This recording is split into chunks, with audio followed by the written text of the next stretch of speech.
하나님께서 길을 만들기 시작을 했는데 어떤 길을 만들기 시작을 하셨을까라는 거예요. 하나님께서는 우리 인간들을 창조하기 쓰기 전부터 길을 만들고 계셨어요. 무슨 말인가 하면 하나님은 우리를 창조할 때 우리가 죄를 지을 것이라는 것을 아셨던 거예요.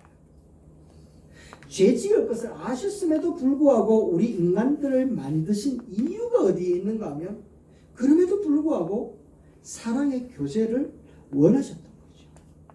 그래서 우리 지체들을 바라보면 하나님은 죄 지을 것을 아셨어요. 그럼에도 불구하고 이 땅에 호흡할 수 있게 하신 이유는 기회를 주고 싶었던 거지.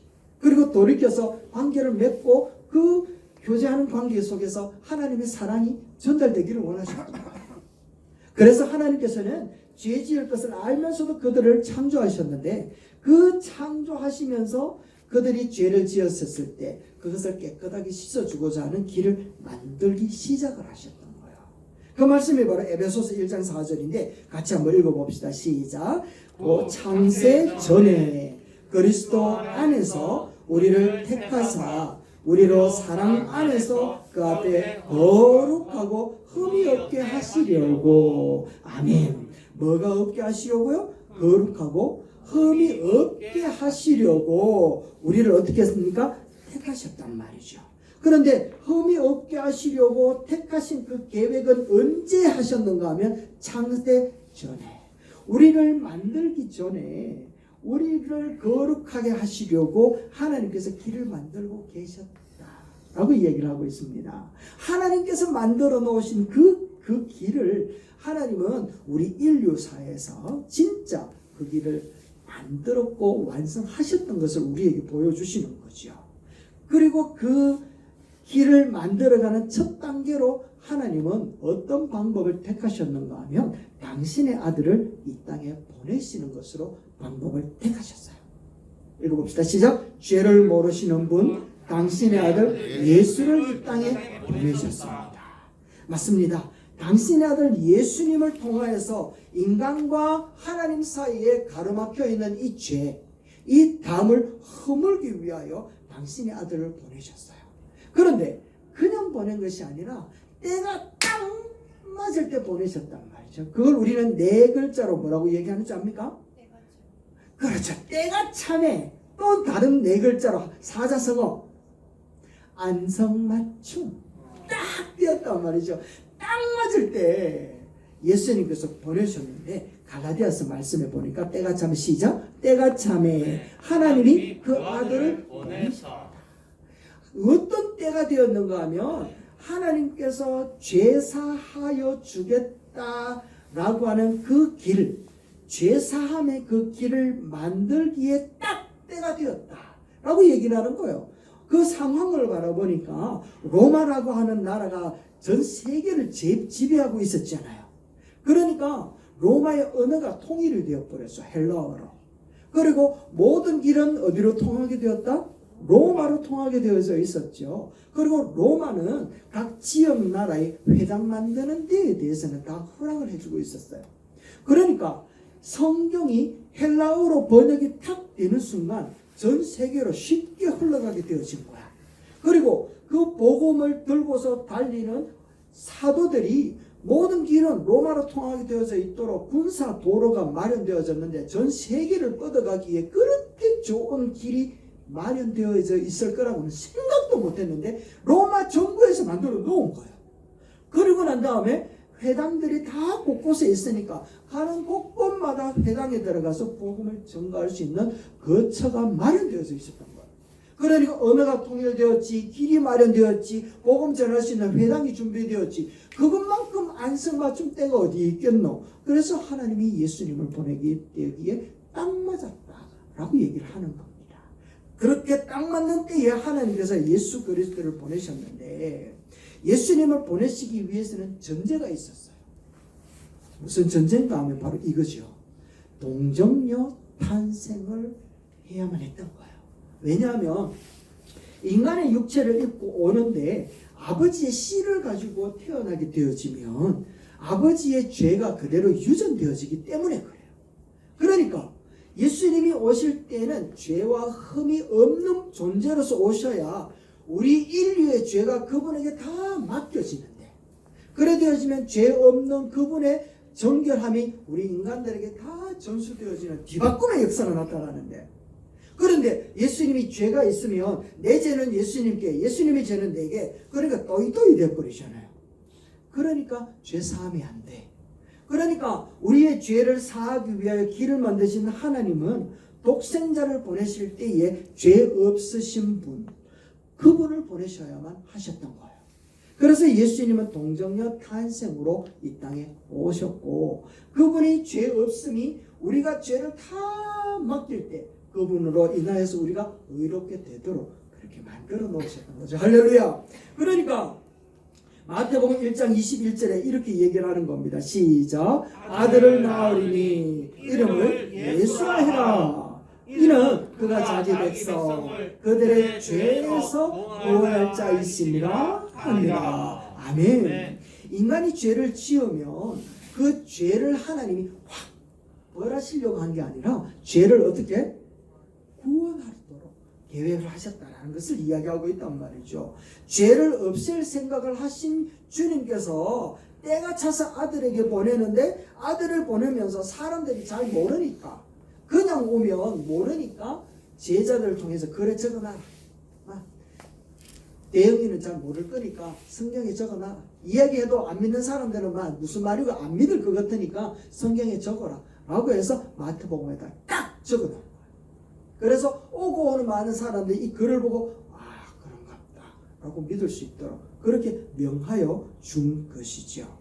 예수님께서 이 땅에 오실 때는 죄가 없는 모습으로 오셨는데, 고린도후서 5장 21절 말씀에도 보면 그렇게 얘기를 하는 거 읽어봅시다. 시작. 하나님이 죄를 알지도 못하신 일을 우리를 대신하여 죄로 삼으신 것은 우리로 하여금 그 안에서 하나님의 의가 되게 하려 하심이라. 아멘. 하나님이 죄를 알지도 못하는 이 예수님을 보냈다 라고 얘기를 하고 있죠. 그런데 우리는 신앙생활을 하면서 이런 이야기를 여러 번 듣는단 말이에요.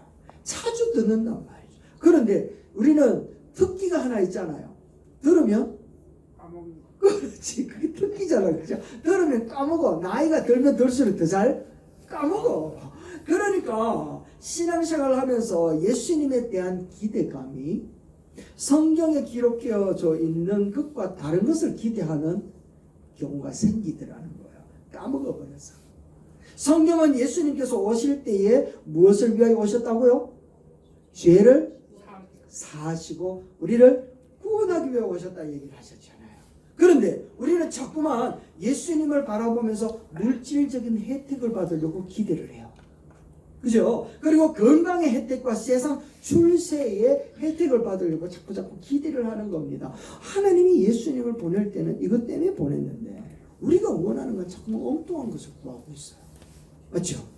그래서 하나님은 오래전부터 계획하여서 사람들을 위하여 길을 만드셨는데, 물질적으로, 건강적으로, 사회적으로 성공하도록 하는 길을 만드신 적이 없는 거예요. 한 번도 만들어준 적이 없어요. 그 길을. 창세전부터 예수님과 하나님은요, 우리를 구원하기 위한 길을 만드셨고 죄 사하기 위하여 길을 만들어 놓으셨다라고 얘기를 하지, 우리의 물질적이고 세상적인 이런 성공을 위하여 길을 만든 적이 있다 없다? 없다라는 것을 이야기하고 있단 말이죠. 그러면 낭패잖아요. 그런데 예수님께서 뭐라고 이야기했는가 하면, 먼저 그의 나라와 그의 의를 구하라. 그리하면 이 모든 것이 너에게 할렐루야. 이거는 사은품이다라고 얘기하는 거잖아. 그렇죠? 횟집에 가가지고 찌개다시 더 주세요 하면서 막 싸우는 사람 없잖아요. 차라리 회를 한 모타리 더 주세요 이렇게 외치는데, 우리가 그거란 말이죠. 하나님 앞에 자꾸만 찌개다시 달라고 목숨 걸고 싸우고 있단 말이야. 그거 아니란 말이죠. 우리가 매일 좋은 걸 얻으면 찌개다시 따라오게 돼 있잖아. 이게 경상도 사람만 알지. 찌개다시고 뭐지. 그치 동우가. 그죠? 대영아 맞죠? 우리가 이런 싸움을 싸워야 된단 말이야. 그러니까 우리가 하나님 앞에 너희들이 구해야 되게 큰 거다, 큰 거라고 얘기를 하고 있단 말이에요. 얼마나 답답하셨는지 히브리서 9장 26절에 이렇게 단호하게 얘기를 합니다. 한번 읽어볼까요? 시작. 그가 세상을 창조한 때부터서도 창조한 때부터였습니다. 창조한 때부터 시작. 자주 고난을 받았어야 할 것이로되 이제 자기를 단번에 제물로 드려 죄를 없이 하시려고 세상 끝에 나타나셨느니라. 아멘. 예수님께서 이 말은요, 단번에 제물로 드리려고 오셨다. 다시요. 예수님이 이 땅에 오신 것은 단번에 제물을 드리려고 세상에 나타났다. 이렇게 기록하지 않았죠. 무엇입니까? 단번에 제물에 드리려고 온 게 아니라 단번에 제물을 드린 목적이 뭐예요? 죄를 없이 하시려고. 죄를 없이 하시려고. 그러니까 제물이 목적이 아니라 제물이 된 이유가 뭐라고요? 죄가 없도록 하기 위해서, 여러분들을 위해서, 저를 위해서, 우리를 위해서 오셨다라고 이야기를 하는 겁니다. 요한일서 3장 5절 말씀에도 이야기를 하는 거예요. 읽어봅시다. 시작. 그가 우리 죄를 없애려고 나타나신 것을 너희가 아나니 그에게는 죄가 없느니라. 할렐루야. 여러분 한번 생각해 봅시다. 질문입니다. 분명하게 얘기를 해야 됩니다. 예수님 주위에는 참 많은 사람들이 있었습니다. 12명의 사도가 있었고 병을 고침받은 사람이 있었고 동네 무리들이 있었습니다. 또 예수를 죽이려고 하는 무리들이 있었습니다. 자, 그런 무리들이 쫙 있다고 상상을 해보세요. 그 무리들 가운데서 이제 저도 서 있습니다. 여러분도 서 있습니다. 자, 그러면 그 중에 죄인은 누구일까요? 그러면 의인은 누구일까요? 대답 한번 해볼까요? 속으로 대답해 보세요. 죄인은 누구일까요? 의인은 누구일까요? 이 대답을 하려면 의인 한 사람만 딱 빼면 다 죄인입니다. 이렇게 얘기하면 되겠죠. 자, 의인은 누굽니까? 예수님. 그렇죠. 그러면 그 외의 모든 사람은 죄인으로 보이죠. 그런데 아니라는 거예요. 그게 아니라는 거예요. 자, 다시 한번 말씀을 다시 한번 보세요. 성경에서는 우리에게 뭐라고 이야기를 하는가 하면 예수님과 함께 죄인들이 쫙 있는데 예수님이 오신 목적과 이유가 무엇인가 하면 많은 사람들의 죄를 떠맡아 안기 위하여 오셨다 얘기를 한단 말이에요. 그러니까 죄가 없으신 예수님이 쓰고 많은 무리들이 있는데 많은 무리들이 죄가 다 있지만 그 모든 죄들 누가 떠안으셔서 예수님이 다 떠안으신 거예요. 그러니까 하나님이 내려다보실 때 누가 죄인이에요? 예수님이 죄인인 거지. 그러면 누가 의인이 된 거예요? 우리가 다 의인이 되어진 거예요. 그러니까 죄가 있는 사람은 십자가에 못 박혀야 되고 죄가 없는 사람은 십자가에 못을 안 박히게 되는 거죠. 그러니까 십자가에 못 박히신 분이 누구예요? 죄가 있는 예수님만이 십자가에 못 박힐 수밖에 없었던 거예요. 그래서 하나님은 예수님 십자가 못 박아버리신 거예요. 그러니까 하나님 앞에서 우리는 많은 무리들 중에 우리는 예수님과 함께 있을 때 우리는 어떤 사람이 되어진 거다? 의인이다 라고 얘기를 하는 거예요. 그래서 예수님이 이 땅에 오신 이유가 요한은 이야기하는 거죠. 1장 29절 말씀해 보니까 이렇게 이야기하는 거예요. 보라, 시작. 보라, 세상 죄를 지고 가는 하나님의 어린 양이로다. 할렐루야. 예수님께서 모든 죄를 다 맡으셨던 거예요. 우리는 다 떠맡긴 거예요. 그러니까 미안하잖아요. 그러니까 우리가 예수님 불쌍하게 그런 생각할 필요가 없어. 그런 생각할 필요가 없는 거예요. 그냥 우리를 의롭게 만들어주시고 우리 죄를 다 떠맡으시고 우리 죄를 다 끌어안으시고 십자가 달려 돌아가신 예수님께서 십자가에 못 박히시고 난 다음 사흘 만에 뭐 하셔서 부활하셨잖아요. 그러니까 미안한데 좋아 이래 돼야 되는 거예요. 할렐루야. 이 길을 만드시려고 주님이 이 땅에 오신 줄로 믿습니다. 아멘. 그래서 이사야서 53장 6절 말씀에 이렇게 얘기를 하는 거죠. 밑에 그 줄인데요. 여호와께서는 우리 모두의 죄악을 그에게 담당시키셨도다. 아멘. 그래서 하나님께서는요 우리를 바라보실 때에 너는 무슨 죄를 지었지? 내 다 안돼. 너 무슨 죄 지저분한 거 너 숨겨놓고 있지? 내 다 안돼 라고 하면서 판단하거나 정죄하기 위하여 오신 분이 아니라는 거예요. 한 번도 그런 죄를 정죄하지 않아요. 예수님이 간음하다 잡혀온 그 여인이 있는 것을 보시고 사람 무리들은 다 돌을 던지려고 죽이려고 한단 말이에요. 그러니까 예수님이 그 무리들을 향하여 하는 말이 죄 없는 자가 먼저 돌을 던져라 이야기하니까 전부 다 돌을 놓고서 또 다 떠나가잖아요. 그때 예수님이 제자 그 여인에게 하는 말이 나도 너를 정죄하지 않겠다 얘기하시더라는 거예요. 예수님은 정죄하시기 위해 오신 게 아니라 우리를 심판하러 오신 것이 아니라 우리를 의인으로 만들어주기 위하여 대속물로 오신 줄로 믿습니다. 아멘. 우리 주님이 이렇게 길을 만들어 놓으셨단 말이에요. 그것을 누차 제자들에게 이야기를 하는데 그 말씀이 바로 여기 있는 거예요. 시작. 인자가 온 것은 섬김을 받으려 함이 아니라 도리어 섬기려 하고 자기 목숨을 많은 사람이 대속물로 주려 함이니라. 아멘. 이렇게 대속물로 주시기 위하여 예수님이 오셨다.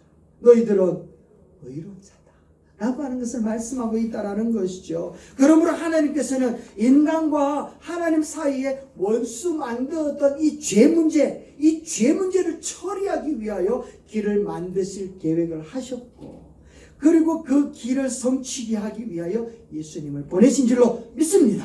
아멘. 그리고 예수님은 우리 모든 무리의 죄를 다 떠맡으시고 십자가에서 달려 돌아가시면서 죄값을 다 지불하시고 우리를 의롭다 만들어 주신 거예요. 그리고 그 의롭게 되어진 자들에게 하나님께서는 이제 어마무시한 능력과 어마무시한 은혜를 베풀어 주시는데, 그 엄청난 은혜와 능력은 다음 주에 우리가 볼 겁니다. 여러분 다음 주를 기대하시면 좋을 것 같아요. 그래서 우리 하나님께서 만들어 놓으신 그 죄사함의 그 길을 우리는 이제 마음껏 누리며 달려가는 거예요. 한 사람이 걸어가면 빨리 갈 수 있을지는 모르지만, 우리가 함께 가면 더디 갈 수 있을지는 모르지만, 그러나 혼자 달릴 때는 외로워 지칠 수 있지만 함께 가면 절대로 외로워 쓰러지지는 않는다라는 거죠. 그래서 우리 함께 그 만들어 놓으신 그 구원의 길을 함께 25년 동안 열심히 달려감으로 하나님 앞에 영광이 되는 저와 여러분들이 되시기를 주의 이름으로 축원합니다. 아멘. 기도하겠습니다.